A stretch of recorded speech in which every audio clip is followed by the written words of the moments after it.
if your business is losing money and it's never made money and you're not changing and pivoting, you're making a mistake, you know? Like, this business is all about changing and pivoting. You can't have the ego of thinking like you're right and the customer's wrong. If the customer's telling you this isn't working, nobody's excited about it, sales aren't going up, profits going way down, you got to change. You got to make a pivot. And I believe that the one strength I have is I don't have an ego, and I will pivot 1,000 times until I get it right. Thanks for joining me back on the podcast. Today's episode is all about restaurant investment.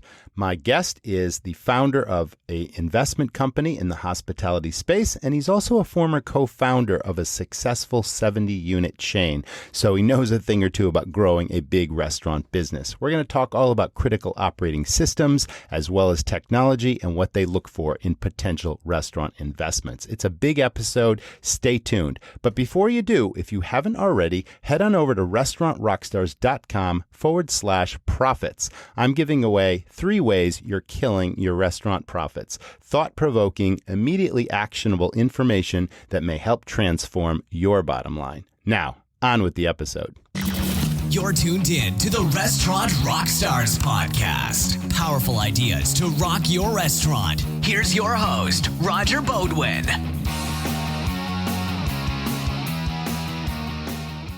Listen, I am a huge believer that service is your restaurant's greatest competitive advantage. But we all know that service takes time and commitment, dedication. Well, what if there was a training tool, a single tool that was completely customized to your restaurant brand, your menu? Let's start with photos of the plate presentations, ingredients, romance notes, allergens, everything that's important that your staff need to know to present and bring to life your menus for your guests. That includes your wine and beer list, specialty cocktails, everything at their fingertips. Imagine in the back of house that cooks, your new prep cooks or anyone can instantly look at the photos, a list of ingredients with prep times and cooking steps, all the important things to produce each dish to perfection. Imagine there's also table layouts of every dining space in your restaurant with table numbers and even seat numbers, because we all know how important it is to deliver the right dish to the right guest. This is a tool designed to enhance hospitality in your restaurant, not replace it. Learn more at servenow.com. That's SRVNOW.com. Check it out. You know, paying bills is one time-consuming restaurant detail in 1,000 other details. With Plate IQ, your accounts payable is handled accurately and automatically. Plate IQ works with 30,000 restaurants of all types, eliminating manual data entry in your accounts payable process. Technology takes care of line item general ledger coding to invoice payment through Plate IQ's vendor pay network. Now, no more paper checks. Your restaurant can seamlessly flow from invoice upload to payment, and even earn cash back from paying over 180,000 vendors in the network on time. Plate IQ is your paperless digital filing cabinet that frees your workspace from invoices, receipts, and statements. You can search anytime by date, item, or vendor. See when everything is due and manage schedules, approvals, payments, and filing right from your mobile. Pay digitally by check, ACH, or your Plate IQ card. Best of all, no money leaves your account until it's received by your vendor, which improves your cash flow and cuts confusion. It's time to check out Plate IQ at plateiq.com. Welcome back, everyone. This is the Restaurant Rockstars podcast. With me today, Mr. Anthony Ackil. He is the co-founder of 7-unit chain Be Good, a restaurant investor and founder of Streetlight Ventures. Welcome to the show, Anthony. How are you, man? Hey, Roger. How you doing? Great. Glad to have you back on the show here. So, Anthony, where did it all begin for you? Because hospitality runs deep, obviously, and it all started somewhere. I'd love to hear your story. Yeah, for me, it's funny, maybe a little different. I never worked in restaurants before, never, ran a business before, but I always wanted to be an entrepreneur. And when I was probably 27, 26, I decided that, it was time to do that. I'd been working in an office for 4 years after college, really didn't enjoy it, hated the idea of having a boss. And me and my best friend, we were out at a bar one night and we're like, we don't have kids. We didn't have wives at that point, had no debt, had saved up all our money. And we were like, if we're going to do this, we better do it now. We wrote down 50 ideas, chose 10, dug into the 10, ultimately chose the top one, which was healthy fast food. And we started Be Good a year after that. So I quit my job literally the next day after that meeting. And it took us a year to get the first restaurant open. And it was crazy. I mean, like I said, we had no experience, never worked in the restaurant industry before. We worked so hard.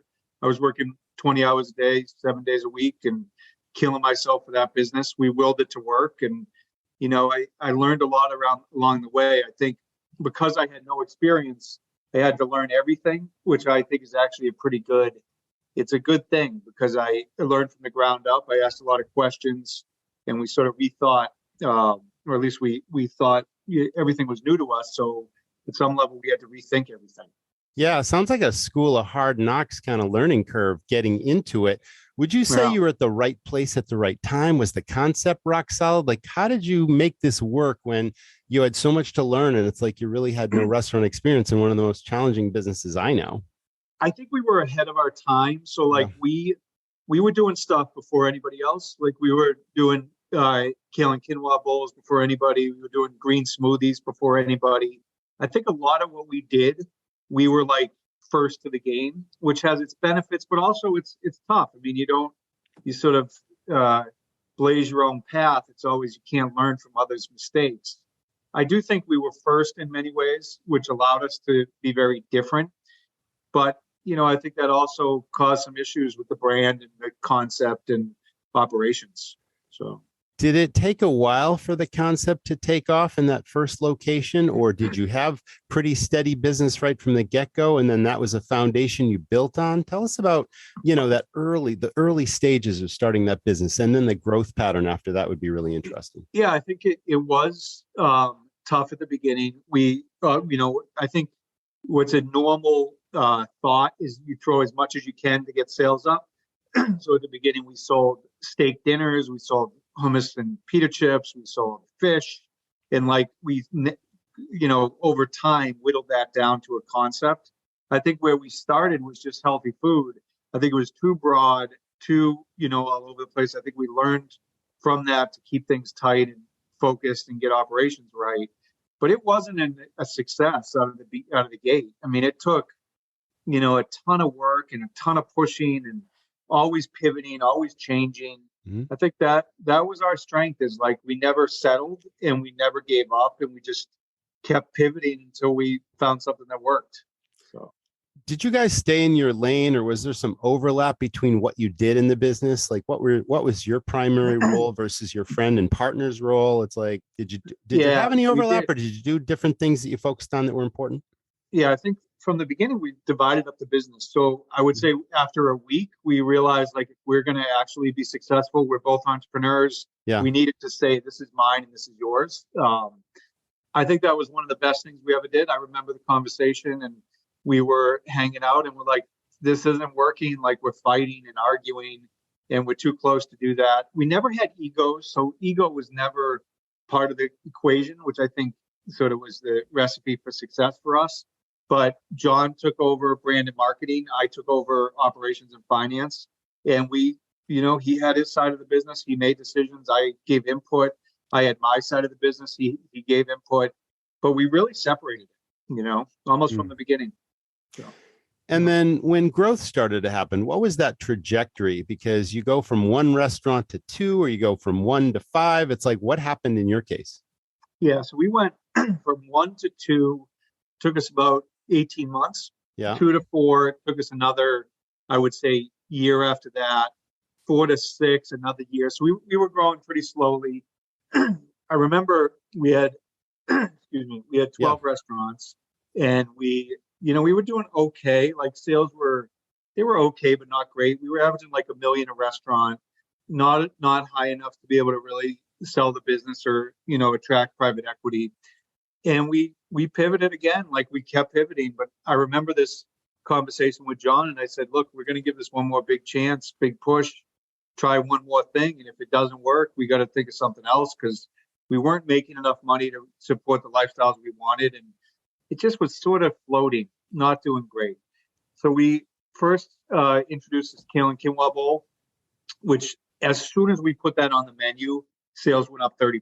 Like, and I'm not talking over Yeah. a year. Uh-huh. I'm talking literally that day. We Yeah. put this kale and quinoa bowl on the menu and sales went up 30%. So all of a sudden we went from averaging $1 million to averaging like 1.4, and everything changed. Like, that literally that one decision changed the business. So we raised money. We had, like I said, 12 restaurants. We had not really raised much money. We were mostly friends and family, if anything. And then all of a sudden, we were getting all these term sheets from these private equity firms, and everybody got excited, and everything changed. Like literally within 6 months, everything changed. And we took on our first tranche of money, professional money, like at 12 restaurants, took on $6 million. And then we raised after that, raising 12 rounds of capital over the next probably 5 years. And what we did is we set up a situation where our investors could sell. So those initial investors, and really any investors after that, they were able to sell equity as we grew. So every round, investors could sell and investors could buy. And we created like a little market that really gave liquidity every 6 months, which that's a big deal for small restaurant financing. And that was, I think, one of the best things we did was give liquidity like that. Yeah, for sure. But once we raised that big round of capital, we started ramping up. The most restaurants we ever opened in a year, I think, was 28. And that was a big deal for us. And yeah, pretty crazy. I think we actually grew too quickly, to be honest. I think, when you take on that type of money, when you take on that level of private equity firm, I would say that they pushed us to grow in ways that probably shouldn't have grown. So brand building was obviously part of this too, because you were creating a brand, and as you grow, then visibility and awareness grows with it. Were all the locations, I know the first store was in Boston, or was it Metro Boston? Yeah, the first store was in Back Bay, 131 Dartmouth Street. I think one of the, I would say, mistakes we made is we grew too sporadically. Like we had restaurants, probably 25 restaurants in Boston, and then 10 restaurants in 5 restaurants in Jersey, 5 restaurants in North Carolina, a restaurant in South. Like it was just too spread out. Yeah. I think that was a mistake. Just operationally, I think it's hard to grow almost contiguously like that. I think it's better to have hubs of strength. So I think that was a mistake we made. But yeah. And there had to be some kind of reporting model among management, among all these different stores, and benchmarks and sort of sales quotas and comparisons and, benchmarks. Exactly. Could you tell us a little bit about that? Were you involved in that? Because you were the finance guy. Yeah, that was my whole thing. So, I sort of taught myself restaurant finance over the past 25 years, but from budgeting to reporting to keeping, setting bonuses based on performance. I think we did a good job. I think we learned a ton. I think where we started was very, mom and pop. Where we ended was actually really professionalized, where we had detailed bottom-up budgets. We held people accountable. We had very detailed bonus structures. I think over time we did a good job with that. Yeah, awesome. Now, how long were you involved in it? And it at some point became a franchise as well? Yeah, we started franchising probably 7 years into it. But 7 years in. I started the business and I grew it to about 75 restaurants. And then I left Be Good and sold my shares 3.5 years ago. Okay. Oh, wow. That was a good run. Excellent. Yeah, it was a great run. So you learned so much, obviously. Like you said, you were raising capital and you were obviously growing pretty rapidly. And we heard about the challenges and the pitfalls of that. But the learning that you experienced during that time was sort of would you say it was ideal to transition into restaurant investing? Yeah, I think so. I think, what I learned, I what a good business is. I think I learned where issues come from. And I think, I learned what matters to me in the restaurant business. And I learned everything from like the ground up. So like restaurant finance, restaurant marketing, development, build outs, managing people, setting up systems. I think because of the way that we started this, we had to know everything. Yes. Like we didn't have any help. Like it created a good base for me to be able to do what I'm doing now. For sure. Yeah. Now, there's quite a bit of our audience that are independent operators that are trying to grow their location. Maybe they are a single independent. Maybe they have 3 to 5. Maybe they have goals of franchising someday. And there's so much of a magic formula to that. And you mentioned a lot of them. But obviously, selecting great staff and being able to trust the people you put in place, but also, like you said, locations are so important too. How did you select different locations when you have so many stores? And you want that perfect balance between not having them too close together, like just all the Metro Boston stores, but yet the visibility and the awareness so that you're getting a consistent experience, that sort of thing. Tell us about how you choose locations based Yeah, on we available started out. leases, based on Yeah, we what's the started out. strategy? Everything was gut and instinct, Yeah. and by Okay. I then love that. when you get out of the area you're in, like I knew Boston really well. I grew up there. I knew like Metro Boston pretty well. But when you get into like North Carolina, Yeah. DC, New York, I didn't know any of those areas. So I had to, we had to start looking at data, demographics, really figured out who our customer was, and then mapping where that customer is in the different areas we were looking. We set up a full growth plan, growth strategy. We set our ideal demographics. We mapped out areas. We'd set up what we call fishing pools. So let's say we wanted to open in North Carolina. We'd say this is the area that has that ideal type of demographics that we're looking for. And Yeah. that would be a fishing pool. And we'd rank them. And then as soon as a site came up in that area, we'd jump on it. So. So, for our audience listening that wants to grow beyond their single location, as successful as it might be, obviously it takes systems, but it's so much more than that. What would you say makes one single location totally ready to move on to 3 to 5 locations with the same concept, just obviously expanding the brand? I think it's all about economics, like Yeah. you've got to have high sales. I think there's certain metrics that matter a lot. If your cost to open is a third of your sales, you got something great. Okay. If it's 2 times sales, maybe it works. Interesting. If your profit, like your store level profit is 20%, probably got something that works. If your prime cost is under 58, you Yes. probably got something that works.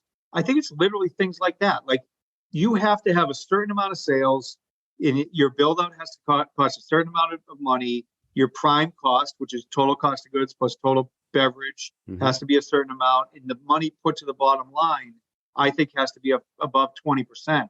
If all that makes sense, then you should grow. If it doesn't, don't grow. Like keep focusing on tweaking those Yeah. numbers Yeah. until you get to that point. That's great advice, because obviously if those metrics aren't where they should be, then Yeah. if things don't go as planned with the second location, it's going to bring down the first location. But if you got a place that's bulletproof, it's got rock solid numbers, it can afford to carry something until it takes off or gets legs, or even if it fails. If your number one location is strong enough, it can afford to, but we're talking about risk, and a lot about that. Yeah, I mean, you got to take risks. I think you got to be in the right stage of your life. Like I would never tell somebody to open a restaurant if they had 4 kids and no money saved. You can't do it. It's crazy. Exactly. Like for me, I was 27, 26, no debt, lived with my parents for 5 years, saved up all my money, opened my first restaurant. And if it failed, who cares? Like at some level, I was like, You had no, nothing to lose, right? I have nothing to lose. I'm going to go for it. I remember those days. I'm not saying I'm in a similar situation because I have kids and I have a wife and I have responsibilities, but I'm at a point in my life where like I can take some risks without it ruining my situation. You know what I mean? And I think like you got to bide your time. Either you have to do it when early on in your career, or you got to save up your money so that you can have some cushion to be able to take risks and try things. Tell us about your transition out. Did you have this plan in mind that you wanted to get into restaurant investing before you exited Be Good? Or did you take some time off after you exited and try to figure out, okay, what's next for me? Like what happened? What was that transition like? It happened, I took 6 months off, or I said I would take 6 months off. But at my heart, like I'm an entrepreneur. So I really started, like I just started coming up with ideas really before I left, and I started thinking through things, trying things, pivoting, trying another thing, pivoting.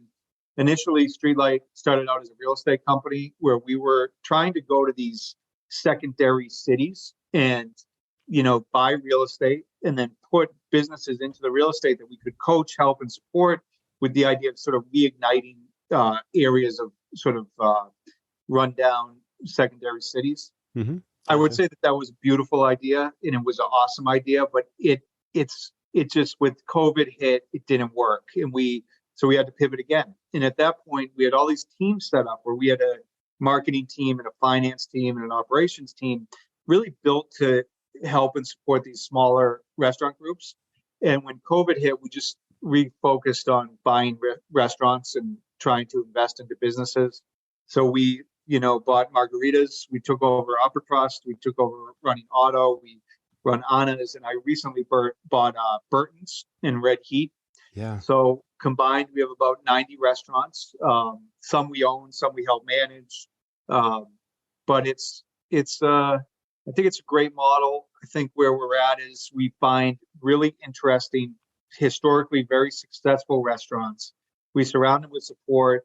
We professionalize a lot of what they do, but we don't touch that thing that made them amazing, Yeah. And it's funny, like we pivoted Streetlight probably 50 times, but I think this is a great idea. I think there's this group of restaurants that need our service, and this is, we're sort of running with it. So did it start with margaritas? Because that's a famous New Yeah, England-based chain. that was sort of the first business, then Upper Crust. So tell us about that process. Did you know any of, the executive management at Margaritas at the time? Did you have these contacts and you reached out to them saying, hey, I think your model's fantastic. We're interested in getting, and then you had discussions. Is that how it kind of went? Yeah, I've been introduced to Margaritas before the pandemic, and I expressed interest in investing into it. It wasn't the right time when the pandemic hit. I was able to reconnect with the founder, and we figured out a way to make it work for both of us, where it was a good situation for him. It was a good situation for me, and we made a deal. Tell us. Let's dig a little deeper. You gave us some broad brushstrokes about that business and how well you thought it was run, but what did you first see in that business that you said, hey, this is a home run and we can make it better, and this is the magic formula, or I should say the template of what we're going to look for in the future? This is our first one. This is what we see here, but it's sort of a model for what we look for as we move forward. Can you tell us what that model was, or what you first saw in Margaritas? Yeah, I think what I saw was a business that had been around for 35 plus years and had always been successful through iteration of leadership and, all different, CEOs. Yeah. It's a super profitable business, very unique in that over 40% of sales are liquor. That's a huge, super yes, it is unique trait.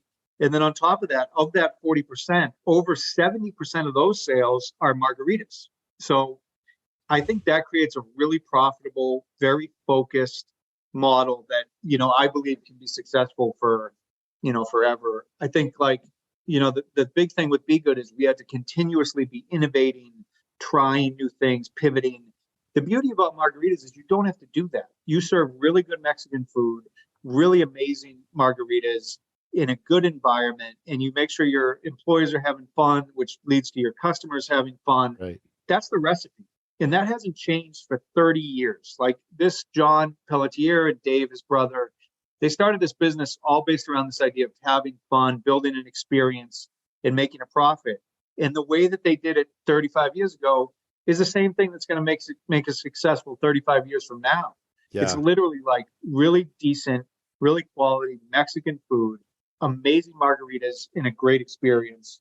And the rest sort of takes care of itself, Yeah. I mean, that word concept gets thrown around a lot, but clearly there's a difference between a restaurant and a concept. And a concept is more of an event where it's timeless and people will always like it. As long as you adhere to that magic formula, you don't deviate from it. You give people what they want, and then people are having fun. So the customers are having fun. The customers are spending money, and it's a festive environment that transports you away from your daily life, where you literally forget about what happened that day, and now you're literally in Mexico and the music's playing and you're drinking the margaritas, and people are in the vibe and the spirit, right? They're giving an experience, not just food and drink. And I think that's part of what has made that place so successful. All right. I agree with it. I totally agree. And we got to keep it, and we got to realize that. And I think Yeah, it was a great business.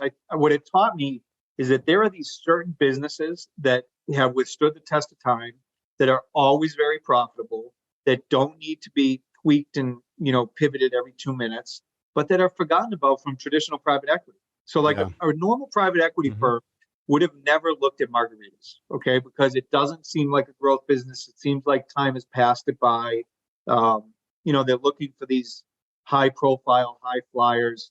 I'm sort of the opposite. Like, I want something that makes a lot of money, has proven that it can make a lot of money, where you can professionalize it, give tweaks to the brand, maybe add a little bit of life, but you don't have to do this huge like lift to get this thing to be profitable.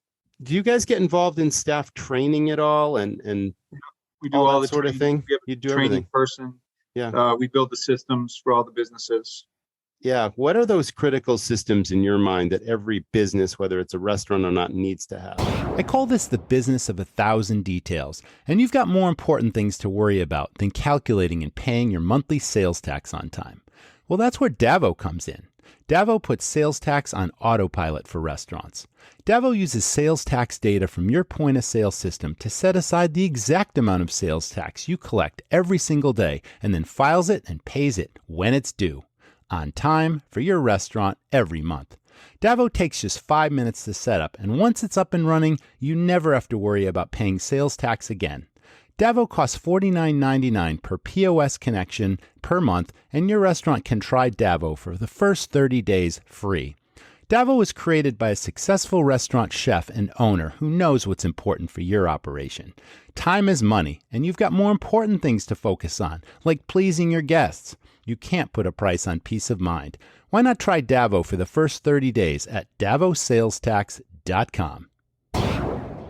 I think you need financial reporting systems so you can see what's happening and be able to make decisions quickly. I think you need daily operational checklists. So like what you do, what you do every day, making sure that it happens. You need safety checklists. You need food recipes. We're starting to put everything online, where we have certifications for every position, training materials for every position.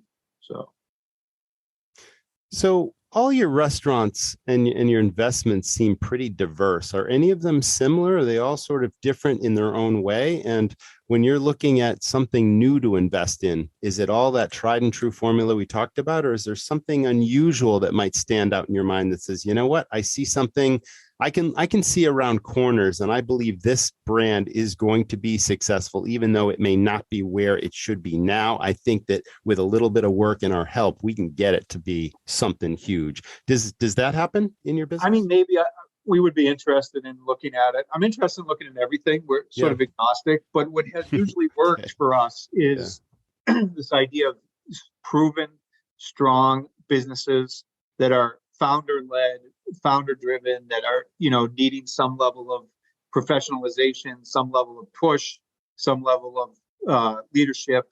And I think that, that's what we're going to continue to look for, like these amazing businesses where we think we can help, but we're not changing things. Like, you're not coming into margaritas and ripping things up. You're really just trying to make sure that you're executing on that original vision and making sure that everything is working the way that it should. Do you have investors for your investment company? Does it go multiple layers?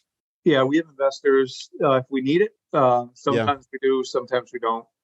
Sometimes we don't own the restaurant. Sometimes we're more of a consultant. But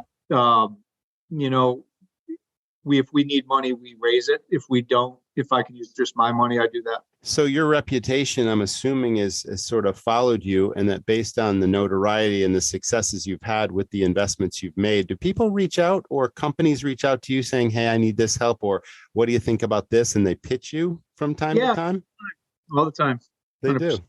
There are so many businesses. Well, let's focus on restaurants, obviously, because this is a restaurant podcast, but I could tell you stories, and you're probably aware of it too. And here's a good example. You grew up in the Boston area, and I think the highest grossing restaurant in the country, was the Hilltop Steakhouse at one time, right? Yep. Up on Route 1. And, and after 50 plus years of business, it didn't stay relevant. Its audience shifted dramatically. They didn't stay ahead of the curve. They didn't continue to innovate. I think they sat over like 1,000 people at a time, right? And Yeah. it was this massive property. Yep. Yep. And there's such a learning there, because it's the kind of thing where we talked about earlier, and you bore this out. It's like, you don't fix what isn't broken, but you constantly have to keep innovating, staying relevant, making sure that your customer is going to grow with the business, or you've got new customers coming in that also get what you're offering. It can't just be, I built a successful business, I've been in business for 10 years, I've done the same thing for the last 10 years, and I'm always going to be successful. And that is a killer, kiss of death mindset, right? Staying relevant and innovation, you'd say, is important. I totally agree. I mean, I think, I agree with you. Am I back, Roger? I think you lost me. Yeah, no, you're absolutely here. What? You're right. I mean, everything has to continue to evolve, but they're going to innovate around the edges, and they're going to come up with new ideas and try new things.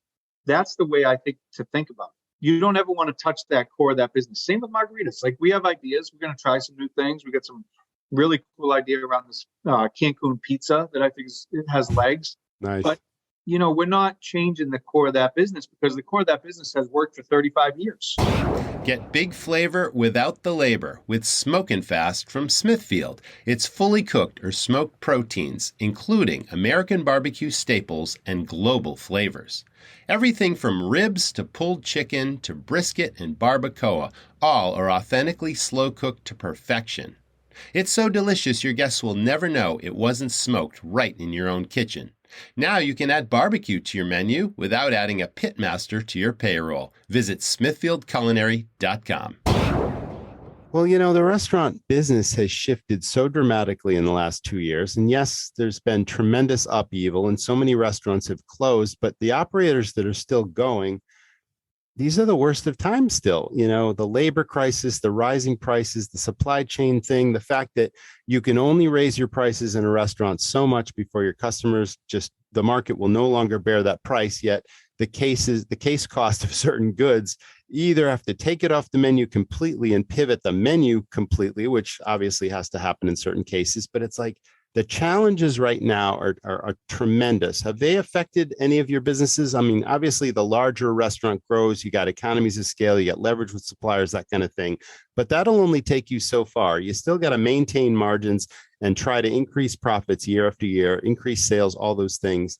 And unfortunately, when all this stuff's going on, the guest experience is suffering at the same time, because, and I'm not talking about any necessarily your investments, but there are a lot of restaurants out there that would have 7-day-a-week business that they just can't serve because they don't have the labor to serve it. And it's harder and harder to make a profit 7 days a week. And when you're open 4 or 5 days a week, it's like, what do you do? I mean, has this affected you? What are you seeing out there? Yeah, we're seeing the same thing. I mean, it's not the same. It's tough. I think sales are there. I think that the cost of goods is high. I think labor is super tough right now. Finding good people is really tough. All of that there's just a lot of tough things out there. I believe we're going to get through it. I mean, I think people are going to continue to want to go to restaurants. I think we're going to have some headwinds this fall, to be honest. I think, you got people that are dealing with inflation and getting scared by what they're hearing on the news. And I think that's going to definitely hurt us, It is. But people are always going to go to restaurants. It's why when in the middle of the pandemic, I was running around calling everybody I could to see if they wanted to sell their business, because I knew it was going to come back. I mean, we're going to go through a hard 6 months here. I don't deny that. I think a lot of restaurants right now are struggling with the cost structure, and even with sales, I think it's starting to get soft a little bit. But people are going to go to restaurants in 10 years. So I just think this industry is always going to be there. We're going to have to evolve. I think this move to the suburbs is real. I think, people wanting to have an experience and wanting to have fun is going to stick. I think that, predominance of, or that loss in day part with lunch may be real. I think the more spread out day parts is definitely going to stick. So I think there's things that we're going to have to deal with, but does it mean that restaurants will never be there? No, like restaurants will always be there. We just got to figure out how to be successful in this environment. I agree. What's the future look like for Streetlight? Are you actively looking for new investments right now? Do you ever take a hiatus saying, hey, we're just we got enough business right now. We're actively managing and helping all these properties. Our bandwidth is a little, limited right now, or, hey, we always got our eyes open. If some great opportunity shows up, we're all in. I think we just closed Burton's. We got a lot going on with all the businesses. I'm always looking, to be honest. But I think for right now, we're going to take the next 6 months and get our feet underneath us. Margaritas is, always a priority to me. I think that company typically has a lot of growth potential and, a lot of overall potential for the future. But it needs some work, like in terms of renovations and that type of thing. So I think we'll spend some time on that. I want to continue to grow Streetlight, like the way that we've been doing this, focusing on, these older brands that need some, help. And I think there's a ton of them out there, tons. So whether we're working with them and consulting and managing the business, or whether we're investing and owning the business, I just think there's a lot of opportunity. So I want to keep doing it. I am ambitious to a fault. So I plan to keep going. That's awesome.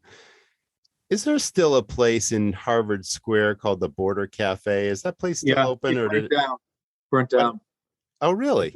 Yeah, burnt down. No way. Oh, when I was in grad school, I used to hang out there, and we'd go there for the pictures of margaritas and the food and the whole thing, and it had a vibe to it. Super inexpensive. Yeah. One of my favorite restaurants. That was fun. So how long ago did that happen? 2 years ago. 3 years ago. Okay, relatively recently. No kidding. Yeah. Well, awesome. What's your best advice now to operators? They're still standing. They made it through the worst of it. They may or may not see the light at the end of the tunnel, but it's like, how do you keep going? What can you tell these people to just dig deep and just keep going? Because there is brighter future ahead. I think it is going to get better. Okay. Like, I think it is going to improve. I think that it's going to take time. I don't think this is going to happen overnight. Yeah. I would also give like a sort of the opposite advice. If your business is losing money and it's never made money, and you're not changing and pivoting, you're making a mistake. Like, this business is all about changing and pivoting, and you can't have the ego of thinking like you're right and the customer's wrong. If the customer's telling you this isn't working, nobody's excited about it, sales aren't going up, profits going way down, you got to change. You got to make a pivot. And I believe that the one strength I have is I don't have an ego, and I will pivot 1,000 times until I get it right. And I will never feel bad about it, ever. Like, I think that is a real entrepreneurial trait, that you make mistakes, but you don't think about it. You change again and make another mistake, and then when you'll hit it and you'll know. But I think what some people make a mistake of doing is they get pig-headed and they think, I know what's right. I know what the customer wants. And they stick to a concept that's not working. If the customer's telling you it's not working, the customer's right. Doesn't matter if you think you're right or whatever, it's not going to work. I think that's the one other piece of advice besides stick with it, is stick with it until it's not working, then pivot and try something else. Speaking of pivots, do you see yourself always being in this business, or is there anything on your bucket list that's outside of hospitality?